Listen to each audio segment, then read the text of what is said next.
Vamos a ver el apartado 5, identificación de los procesos temas.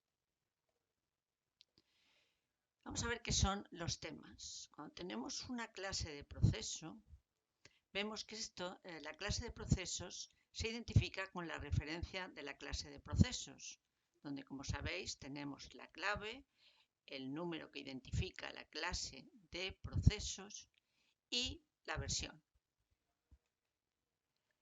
Cada proceso se identifica con la referencia del proceso, que es igual a la referencia de la clase y un IDE. Es decir, este sería el proceso 22 de la clase ATS 8.1. Esto está muy bien, pero ¿no sería mejor poder identificar los procesos con datos más lógicos para los usuarios? Porque aquí simplemente tenemos una clave, pero ninguna información acerca del propio proceso. En este caso, sabemos que es el proceso 22, pero no nos da ninguna información adicional sobre ese proceso. Los temas son los que nos van a facilitar esa información adicional. Dice, la opción temas es un mecanismo que permite decidir qué campos del panel se usarán como información adicional para identificar cada proceso. Podríamos decir que es el equivalente a las etiquetas o metadatos de un documento. Por ejemplo, para buscar un documento en una biblioteca podemos filtrar por su nombre, fecha de creación, el creador, etc. Si queremos buscar un proceso, podríamos hacer lo mismo usando los campos de panel.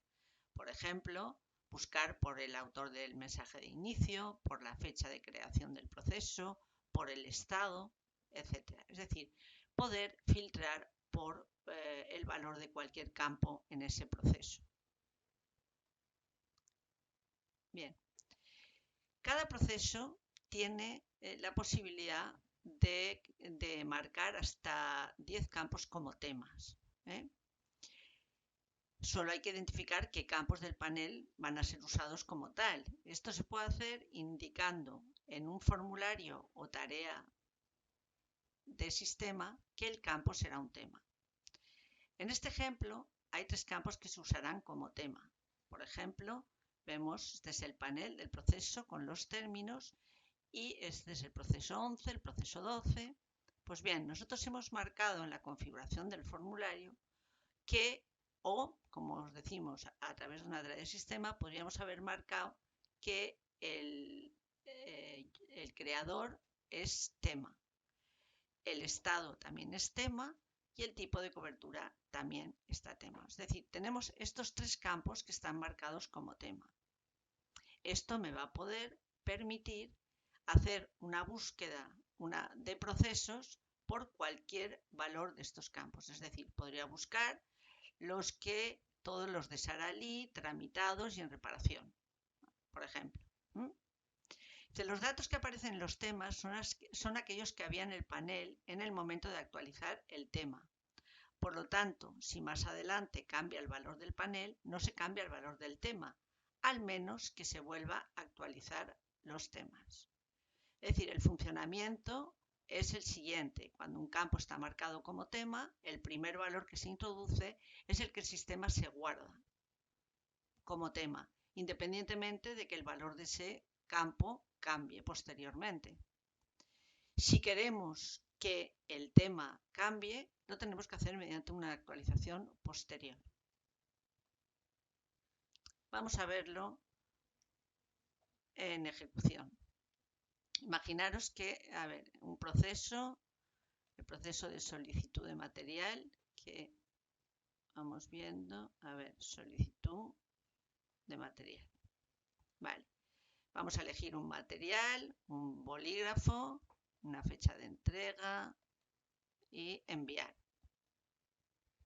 Bien, si veo, este proceso ha enviado una tarea de notificación y ha enviado una tarea.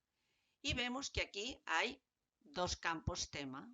Este pone bolígrafo y este indica que está iniciado desde PC. Estos son 2 campos que hemos marcado como tema. Si yo iniciara otro proceso, de nuevo, donde imaginaros que pido fotocopiadora,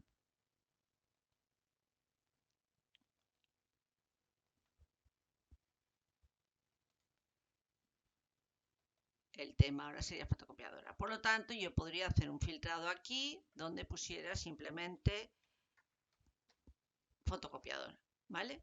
Pues imaginaros que aparte de esos dos temas podríamos tener hasta 10 campos tema que nosotros podríamos filtrar por cualquiera de los campos, estén o no en el grid. Podrían filtrar por el valor en cualquiera de los 10 campos que están marcados como tema o de todos los que estén marcados como tema. Vamos a ver dónde marcamos esta opción. Si vamos a estructura, a esta clase de proceso, y vamos al IM,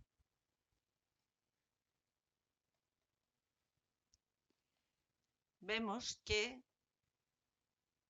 hemos marcado este campo, un campo que se llama material, este campo lo hemos marcado como tema. Y otro campo lanzado desde que también lo tengo marcado como tema, ¿vale? Este campo es un campo que tengo ahí oculto y que yo relleno en un momento determinado, pero que su valor es el que veis, el que habéis visto en el grid de mis tareas. ¿Vale? Pues estos dos campos están marcados como tema. ¿Cómo funciona el orden de tabulación aquí? Es decir, ¿cómo coge el tema 1, el tema 2, el tema 3? Pues bien, esto lo hace por orden de tabulación. Si aquí en este caso el tema 1 es material y el tema 2 es lanzado desde.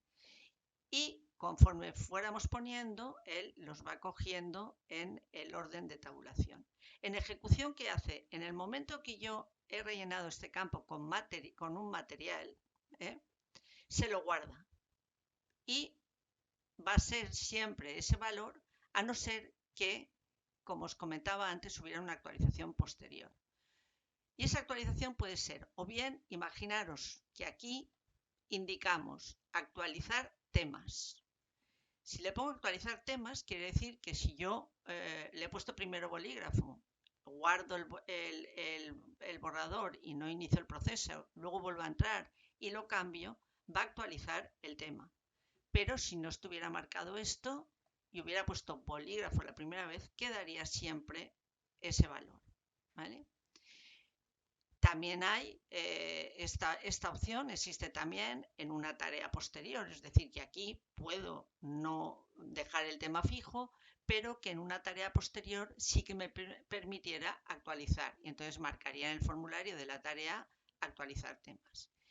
Y también se puede hacer a través de una tarea de sistema, que no se ven en este curso, se ven en el siguiente curso, una tarea de sistema que se llama actualiza temas, donde allí podemos cambiar, aparte de actualizar los campos tema que tuviéramos, podríamos cambiar y un campo tema por otro. ¿De acuerdo? Vale, pues esto es lo referente a campos tema.